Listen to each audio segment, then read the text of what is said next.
সরকারি মালিকানায় পরিচালিত হবে একীভূত হতে যাওয়া ইসলামী ধারার 5 ব্যাংক। সরকার পরিচালিত ব্যাংকের অতীত অভিজ্ঞতা বিবেচনায় নিয়ে নতুন ব্যাংকের ভবিষ্যৎ নিয়ে চিন্তিত সংশ্লিষ্টরা। তবে রাষ্ট্রের গ্যারান্টি থাকায় একীভূত হতে যাওয়া ব্যাংকের প্রতি গ্রাহকদের আস্থা ফেরার আশা করছে বাংলাদেশ ব্যাংক। মাসুম মিয়ার প্রতিবেদনে বিস্তারিত। ইসলামী ধারার 5 ব্যাংক একীভূত হয়ে রূপান্তরিত হচ্ছে একটি ব্রিজ ব্যাংকে, যা কাজ করবে এককভাবে, পরিচালিত হবে সরকারি মালিকানায়। আশা, এতে আস্থা ফিরবে গ্রাহকদের। তবে অন্যান্য সরকারি মালিকানাধীন ব্যাংকগুলোর নাজুক আর্থিক অবস্থায় প্রশ্ন রয়ে যায়, আদৌ কি আস্থা ফিরবে গ্রাহকদের? কেন্দ্রীয় ব্যাংকের তথ্যউপাত্ত বলছে, মোট খেলাপির অর্ধেকই রাষ্ট্রীয় ব্যাংকগুলোতে। আমরা কিন্তু বেশ বিপদে আছি এখন।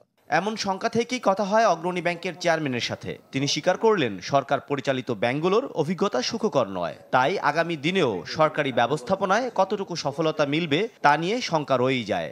আমি পার্সোনালি চাইব প্রাইভেটাইজেশন, তবে সবসময় বোর্ডের এবং ম্যানেজমেন্টের দায়িত্ব থাকা উচিত এবং সেগুলি দেখার তত্ত্বাবধানে থাকা উচিত Bangladesh bank, security exchange commission.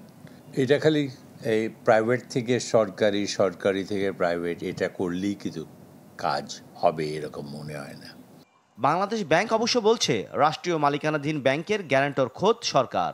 ফলে আর্থিক অবস্থা খারাপ হলেও আস্থা যাবে না গ্রাহকদের।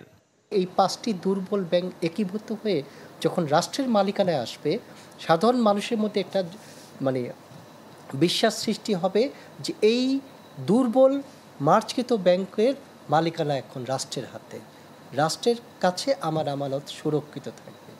এই কারণে মানুষের আস্থা ফিরে আসবে। আগামী সপ্তাহে এই ব্যাংকগুলোতে নিয়োগ হবে প্রশাসক। তারাই কাজ শুরু করবে 5 ব্যাংক একীভূত করার।